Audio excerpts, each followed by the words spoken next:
Hi, everyone. Thank you for joining us for the latest episode in our AI Talks, a Patrick J. McGovern Foundation live stream series that's engaging the civil society and nonprofit champions who are representing our human interests and aspirations in a tech-enabled world.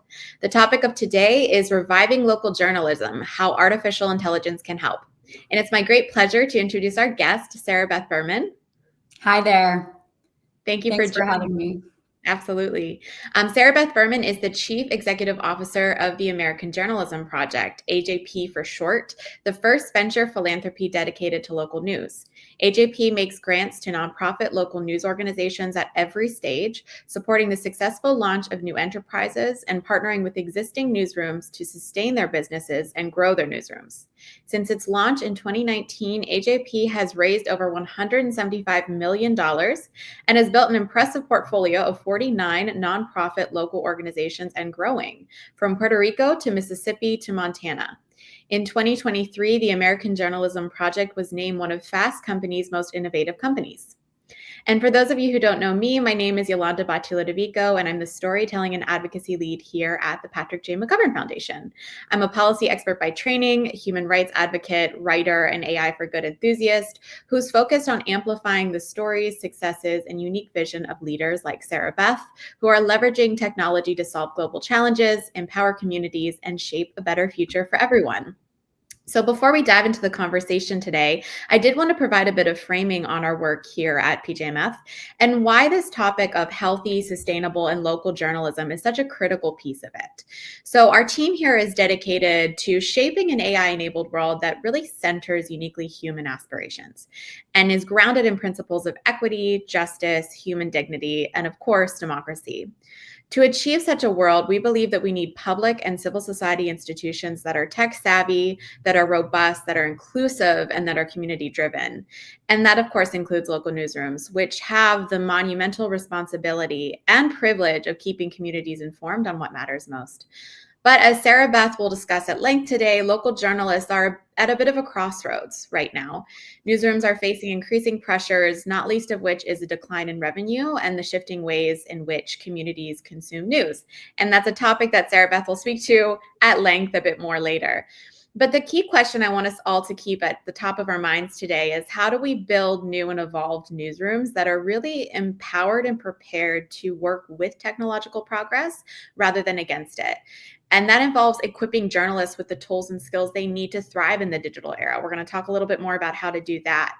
How do we sort of ensure that communities are prepared to navigate this new information ecosystem with a level of digital and AI literacy that makes them feel empowered and in the driver's seat? This is really at the heart of our ethos here at the Patrick J. McGovern Foundation. So without further ado, Sarabeth, I'd love for you to introduce your work and provide a little bit of background on how the American Journalism Project is reviving local news. Thank you so much, Yolanda, for having me. It's really a pleasure to be here to talk about this really important topic. Over the last 2 decades, we have experienced the slow motion decline of the American newspaper industry. Some 25 100 newspapers have closed. Thousands of communities have very little local news. Since 2008, 60% of American journalists and editors have lost their jobs. And on average, we continue to lose two newspapers a week. And even communities that still have a local newspaper are struggling to provide the civic value that they once played. And we know that the consequences of this decline really matters. Studies are clear. The decline of local news is contributing to the erosion of trust in our journalism. It is making us more polarized in our mindsets, in our voting patterns.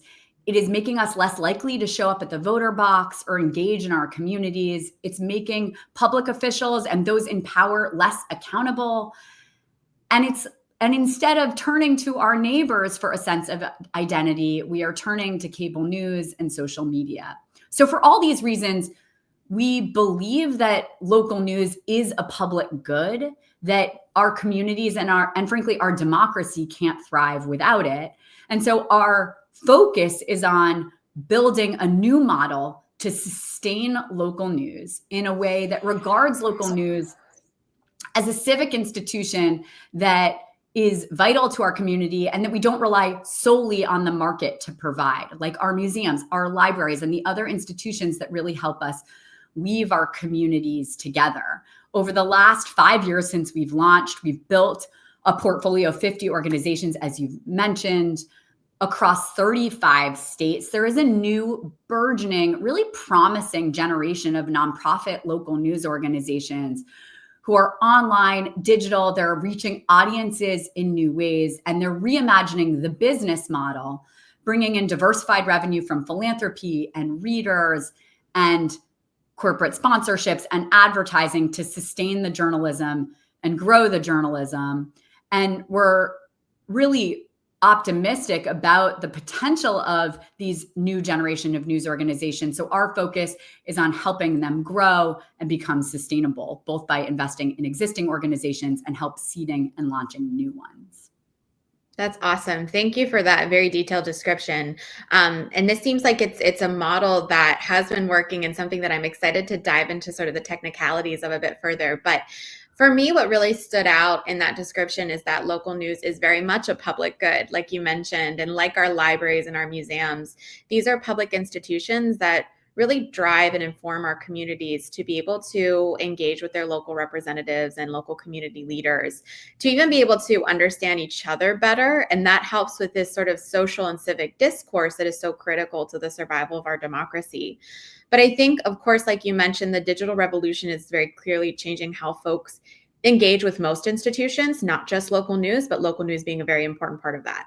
And this is clear based on sort of recent surveys of the American people. I think of a Pew survey from earlier this year that revealed that significantly more Americans are getting their news online via social media and sort of online news websites as opposed to the local news channels. But also, this is the interesting part, that a large majority of Americans still perceive some critical value to local journalists and local newsrooms. So I wonder if you could talk to me a little bit more about how your team is sort of perceiving this shift to online and digital news consumption and what the broader implications of that might be. We are very clear-eyed. People are no longer getting their news because the newspaper is showing up on their doorstep every morning. They're no longer turning into the same news broadcast in the evening.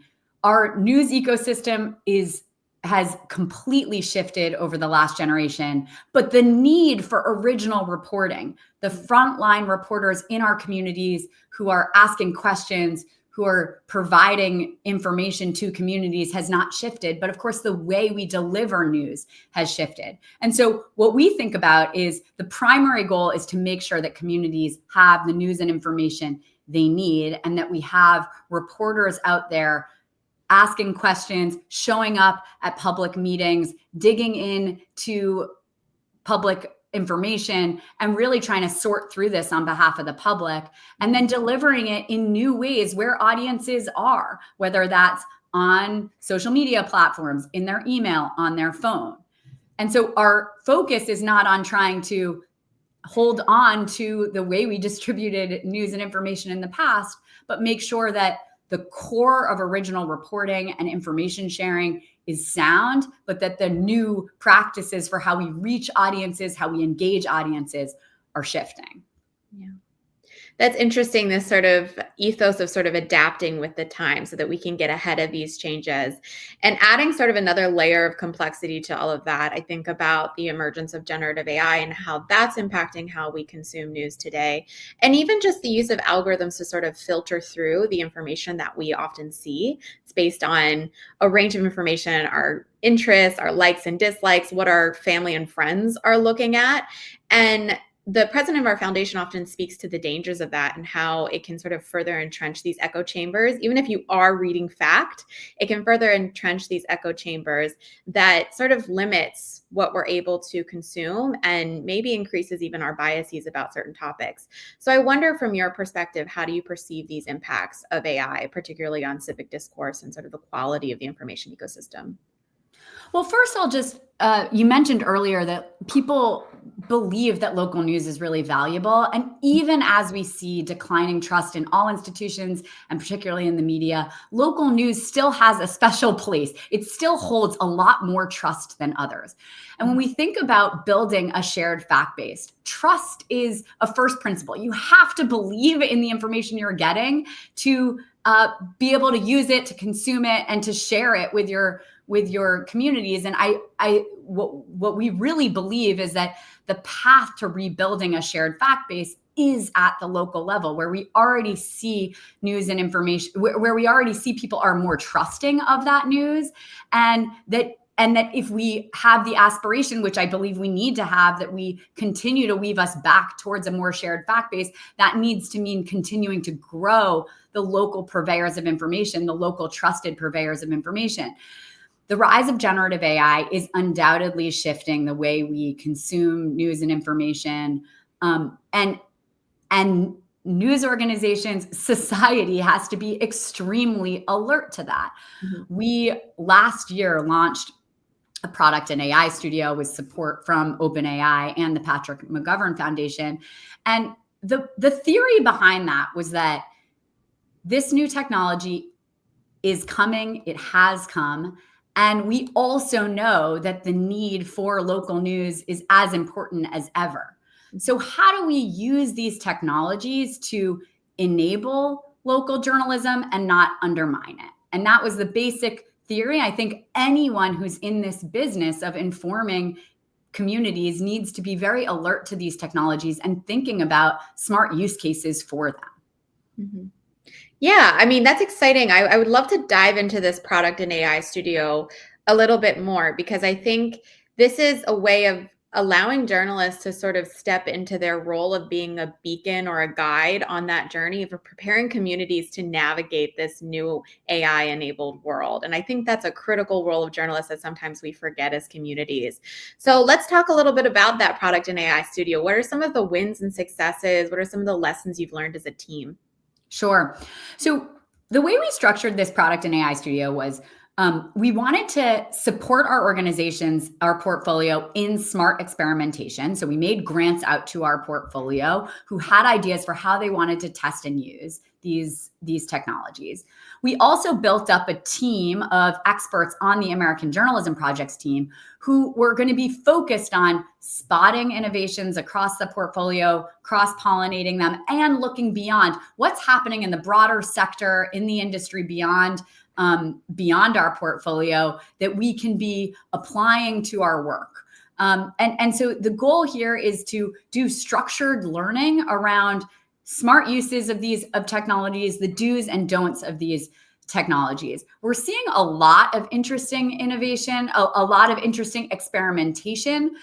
So for instance, we have a news organization that we work with in Pennsylvania, a really outstanding news organization called Spotlight PA, that during the election season experimented with a chat interface. They expressly did not call it a bot, but because of the sort of distrust associated with a bot.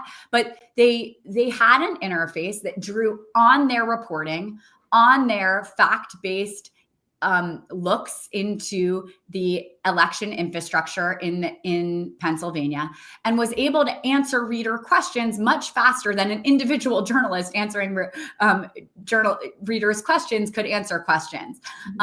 We also are seeing ways in which these news organizations are using it as a partner in their reporting. One of our news organizations, Open Campus, which is an outstanding news organization focused on covering higher ed, created a custom GPT where journalists could interact with it and help think about story ideas. Here, I wrote this story. What should my follow-up stories be? And they found that, in fact, it would generate some ideas that they would not have thought of. So just a useful thought partner in their work. As we go forward, we've learned a few things. One is that AI is not something that can be done kind of in a corner of the organization. It is ultimately a lateral intervention that's going to have implications on all aspects, frankly, of all businesses. But in our business, it's going to have impacts on the business side of journalism. It's going to have editorial impacts. And so that takes some leadership and organizational integration.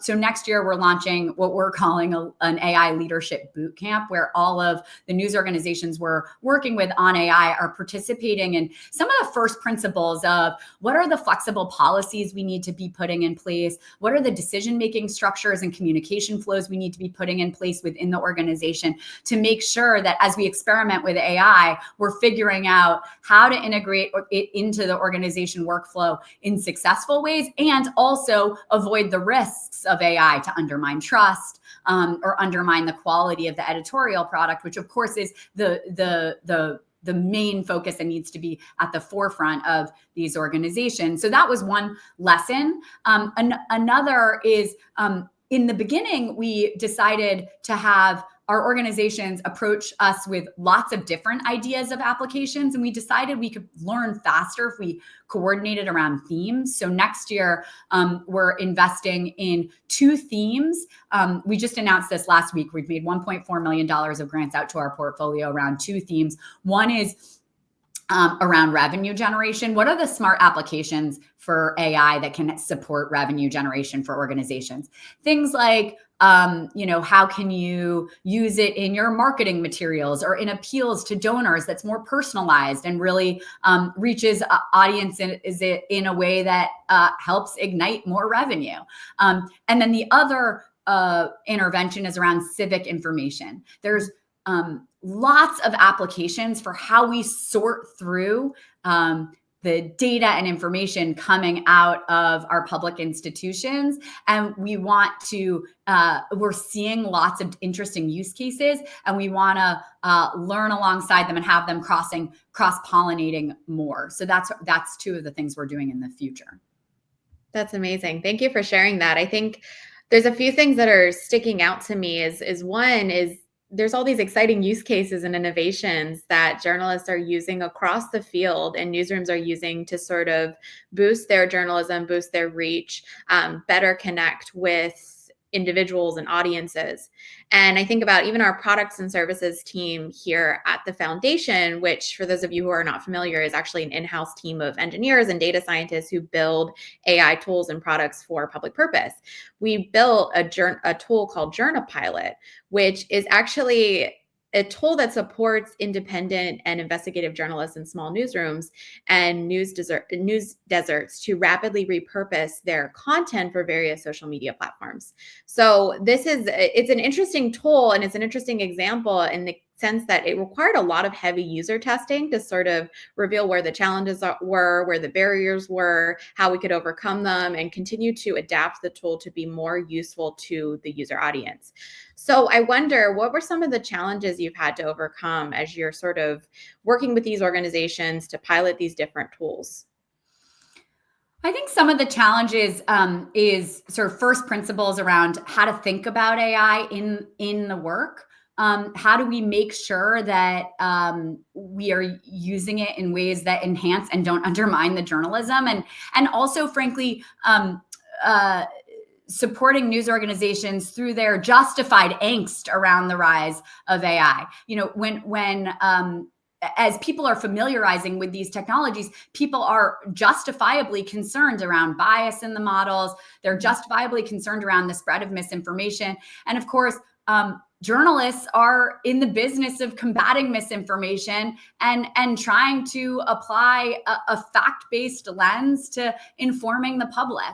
And so what you want to make sure, of course, is that we're using the opportunities tied to these technologies and mitigating against the risks. And so I think part of the theory behind what I described earlier around this AI leadership bootcamp is to just have structured learning and thinking within an organization to work through these challenges and questions so that you can get to being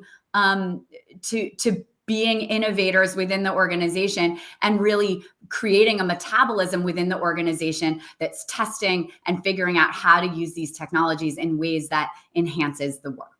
Mm-hmm. That's interesting. And we often talk about how it's critical, even just in a nonprofit, when you're integrating a new AI tool or process, it's important to involve every member of the team, from sort of the C-suite and board of directors to the sort of program staff and everyone at every single level. So I wonder, do you find that these organizations are really involving every member of their team and making sure that everyone has this sort of baseline level of familiarity and comfort with these tools? I think the organizations that are having most success working and experimenting with these tools are exposing the whole organization to AI, doing workshops, supporting them on kind of prompting techniques, and really helping them familiarize their staff with the technologies. I mean, frankly, journalism, every organization should be doing this. Everyone should be helping support their teams and their staff to familiarize themselves with these technologies. Mm-hmm. Yeah. And it's definitely, it's a big job. And I think that sort of brings me to another critical question that I have that's likely on the minds of, newsrooms or journalists that might be listening in today that may come from an organization with resource and capacity constraints. This, of course, applies to many nonprofits, but maybe they want to begin experimenting with AI for public purpose and they don't know where to start. They maybe don't even have the funding to start. So let's talk a little bit about the role of capital providers like philanthropy or even private sector tech companies.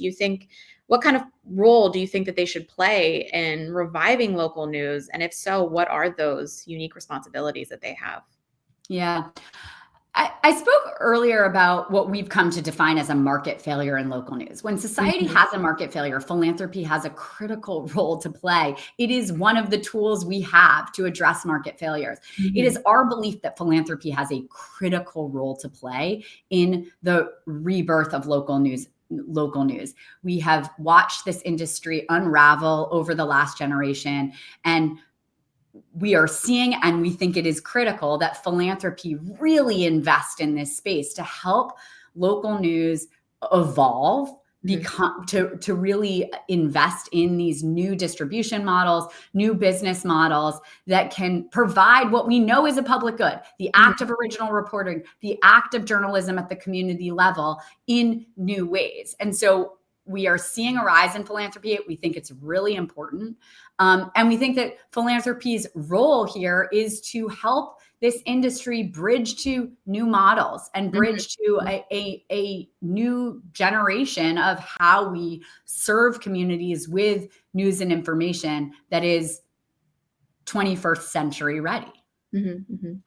Yeah, I think that's important. And I think it almost goes beyond sort of providing capital to the point of actually serving as a partner in this work. And I wonder what your perspective is on that. Like how much should these organizations partner and work alongside you as you're sort of reaching for your goals and trying to implement these tools within various organizations, understanding where the challenges are, building up ethical frameworks and strategies.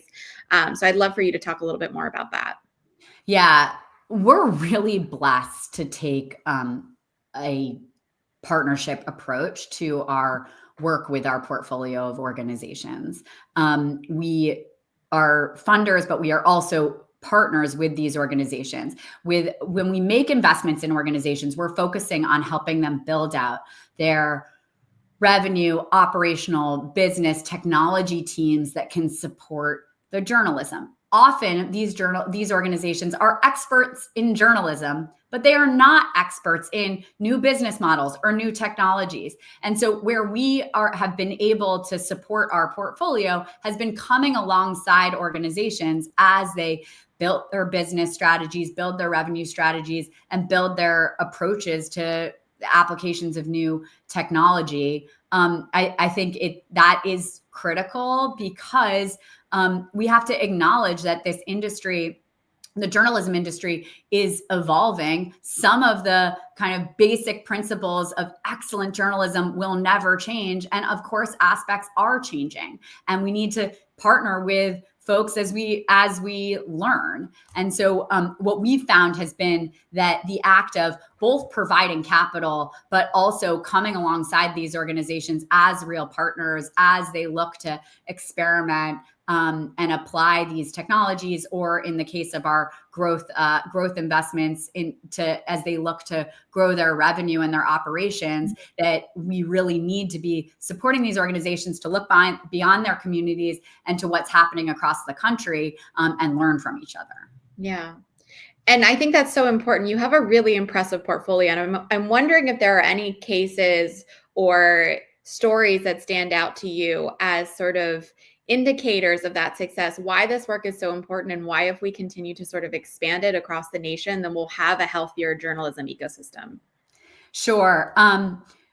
Because we see the problem we're trying to solve as the market failure, where we measure our progress is, are these organizations growing their revenue, diversifying their revenue, able to hire more journalists, and able to do excellent journalism? Mm-hmm. That's how we think about the work. We're measuring that super closely. We're thrilled to be able to report very strong results on this front. Our organizations last year had 58% median growth.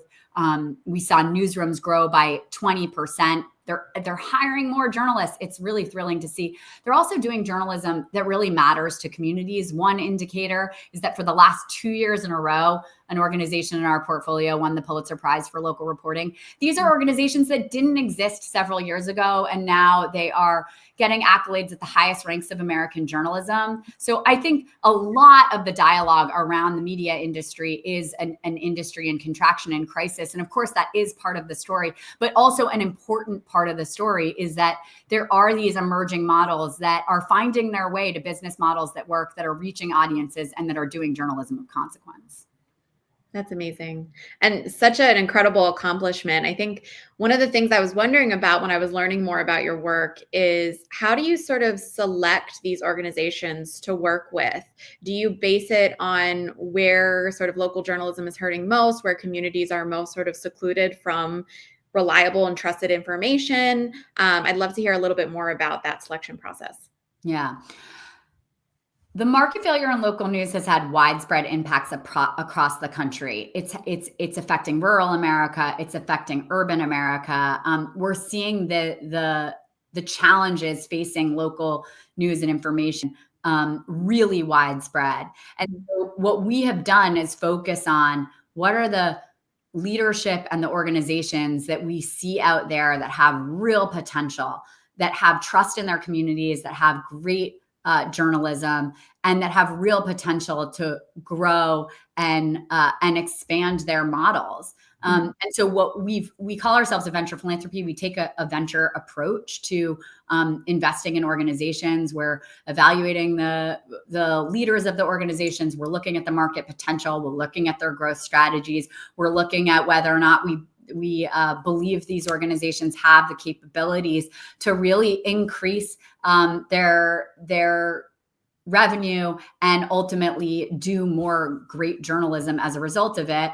We're also really looking to identify what are the opportunities to innovate in the sector and spread those learnings across the country. So we've invested in a lot of new models for delivering local news to communities. And we're seeing the ways in which those new models are having success. So for instance, we've invested in an outstanding news organization in Detroit, Michigan called Outlier Media, which primary distribution platform is text text-based. What they found is their audience, low income, Black and brown communities in Detroit, that if they text messaged, they found that that was going to be the best way for their readers to engage, their audience to engage in the news and information. And we're seeing that their innovation in this distribution strategy is taking hold. And many of our other portfolio organizations and other organizations across the country are using that. In fact, they participated in our product and AI studio and used AI to help them be able to upskill that texting platform. Mm-hmm. That's fascinating. I think there's sort of two levels to this. Is your organization really make sure to meet newsrooms and journalists where they're at whenever you're sort of thinking about a new tool, helping to grow it, helping to expand their strategy for increasing revenue or better engagement with their audience. But then at the same time, you're also working with organizations that meet communities where they're at, which I think is critical, seeing how they like to consume news and how you can sort of strengthen that pipeline of trusted information to the actual consumer. I think that's an excellent strategy. And I wonder, it kind of gets me to this point of trust building and how important that is, and how this whole conversation has stemmed from the idea that there's been a sort of growing mistrust in local news or a declining trust in local news, right? And in the media in general, right? So zooming out a bit, I wonder how the American Journalism Project is really navigating this challenge and setting up safeguards to ensure that you're boosting public trust with your use of AI rather than undermining it. I think you can't disentangle the decline of trust in media more broadly from the decline in local reporting across the country. And so part of our strategy for rebuilding trust in the news or in a shared fact base is in rebuilding local reporting across the country. Mm-hmm. Trust is essential. That is absolutely essential to the work. All of the news organizations we work with understand that at their very core. Mm-hmm. And so that means that when they're thinking about using technology and AI, they are thinking about how can this technology help us build trust? That needs to be their first and primary way that they're thinking about that. And it is my real belief that the way you build trust is you understand what your audience wants, what your community needs, and deliver that. If AI can help you do that, then it helps you enhance trust in your community. If it can't help you do that, it's not a good application of the technology.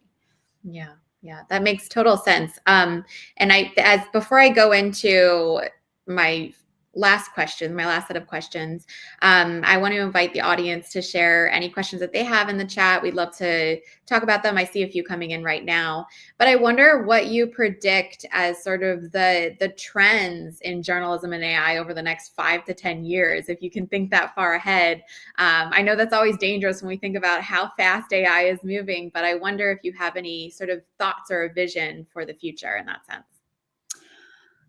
I think when the internet emerged, a lot of newspapers sort of turned the other way, and focused on the newspaper and didn't appropriately evolve their companies to adapt to what was really a dramatic transformation that undermined the business model.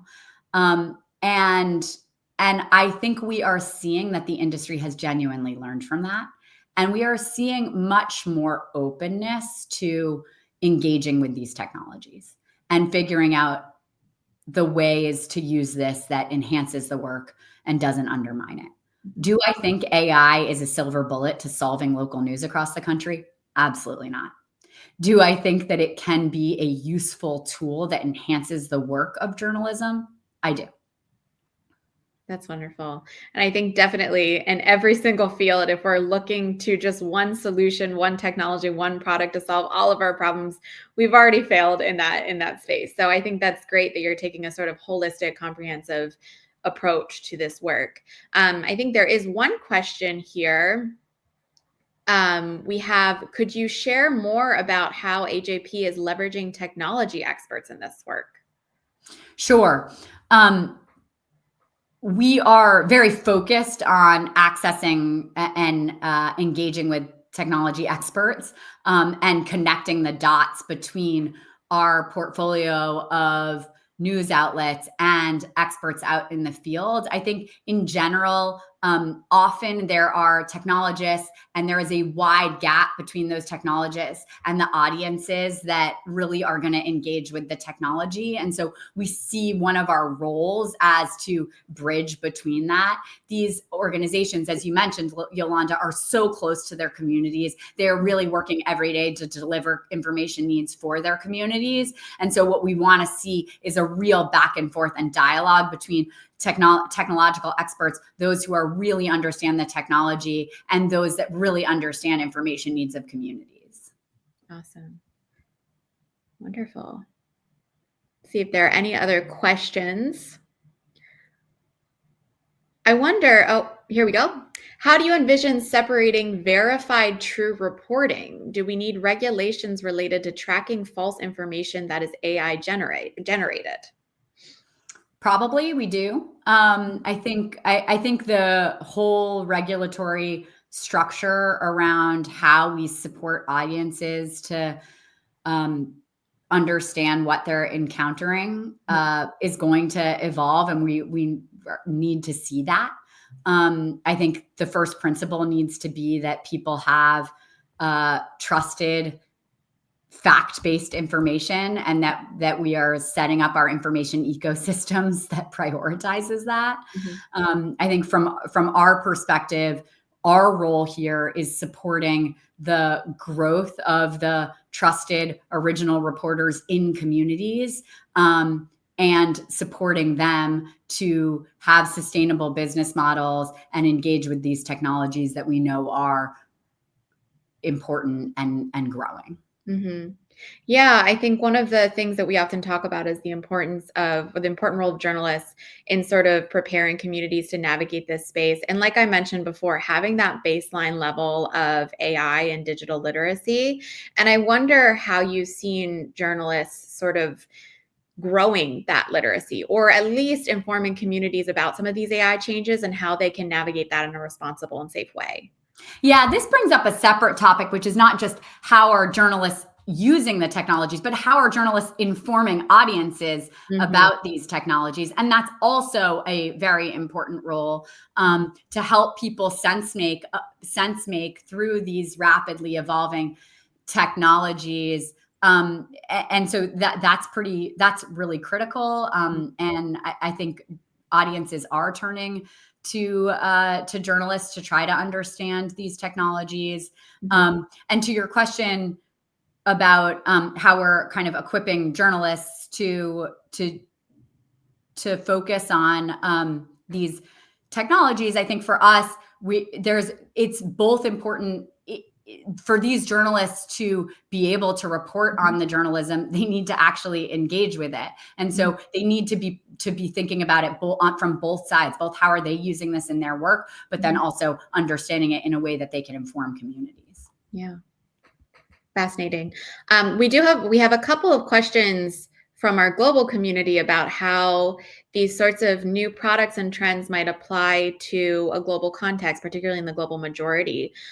We have some folks talking about how SMS is often used to share information in Africa, but connectivity and high cost of megadata are a challenge. What are your thoughts on that? How can we sort of navigate that from the global context? It's really we're focused nationally. Called the American Journalism Focus on U.S. Issues. But of course, the market dynamics that have played out in the U.S. are playing out all over the world. And so and these technologies are impacting communities all over the world. And so I think it is very important that we as a field internationally have a really rapid learning metabolism and the opportunity to really share what is working and what's not working. I think one of the things that's been so thrilling about this nonprofit news sector is the kind of genuine orientation towards learning, sharing. We have on our website, we're constantly posting updates of how news organizations are using these technologies. And we're doing this because we think it is really important that we're all learning in transparency. Yeah, I think that's fascinating, this idea of constantly sharing best practices and frameworks and the lessons that you've learned. And I think in this moment, the role of civil society institutions like yourself, like the American Journalism Project, as well as international institutions. We work with UNESCO, we work with various entities of the UN, we work with various global institutions, will play a really critical role in this moment, sort of making sure that everyone across the globe has access to these tools and then has access to a trusted information ecosystem. We have a few more questions and a little bit more time before we sort of close out. So from Catherine, we have, how can newsrooms not in your portfolio access the lessons learned and also share what we are doing to experiment with AI tools? Sure. We'd love to hear from you. Go to our website, theajp.org. We have a product and AI page on our website.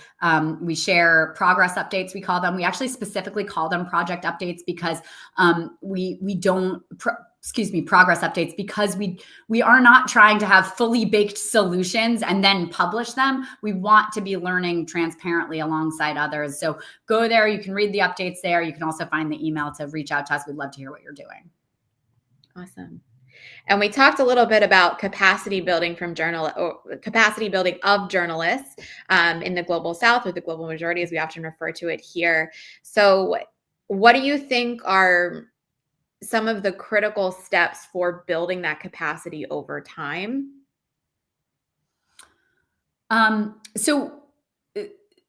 One, I would just invite everyone to our colleagues at the University of Texas, University of Texas in Austin.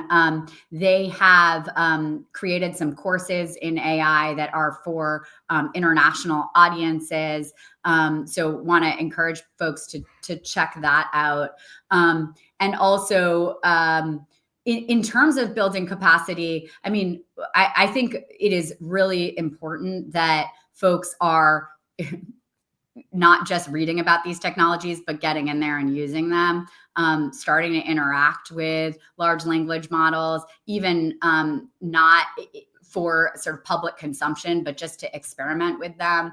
I think everyone needs to be prioritizing that. And I do think that organizations need to be creating space for folks to experiment. They do need to be creating policies for how to think about that. And so I think if organizations or journalism organizations have not yet done that, I do think it is really important that you create a policy, that you are explicit with your team about how you do and don't want them to be experimenting with these technologies. And just get people into the sandbox working with these technologies. Mm-hmm. Yeah. Sounds like a very sort of hands-on proactive approach that's really critical here. And just that having resources, which I see that someone actually shared in the chat, an additional resource for sharing lessons learned and courses that can help build that capacity over time is helpful as well. So thank you for sharing that resource. So just to sort of close out, when you're thinking about this future of journalism, what's your biggest hope when we think about how AI is going to continue to evolve? What's your biggest hope for the future of journalists and for the future of journalism? Sure. My hope is that, and I believe it is well within reach, that we bolster and build a new generation of digitally forward local news organizations across the country that have diversified and sustainable revenue, and that are leveraging AI as a tool that enhances their work, and that these organizations are really equipped to evolve with emerging technologies, have the culture and the policies and the frameworks to evolve with these new technologies, so that they can do their primary goal, which is to inform and equip communities with the information and news that they need. Absolutely. That's wonderful. Thank you for sharing that. And just a final note, I know that you mentioned your product in AI studio. Some of that information is available online. Is there any other way that our listeners can stay updated on your work?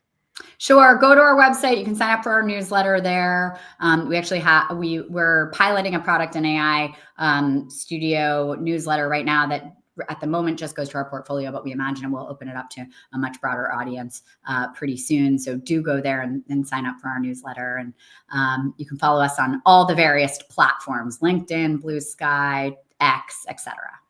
Awesome. Thank you so much, Sarah Beth, for your incredible insights today and just your overall dedication to a world where access to reliable and trusted journalism remains a right and not a privilege, and where communities really decide how AI supports that vision.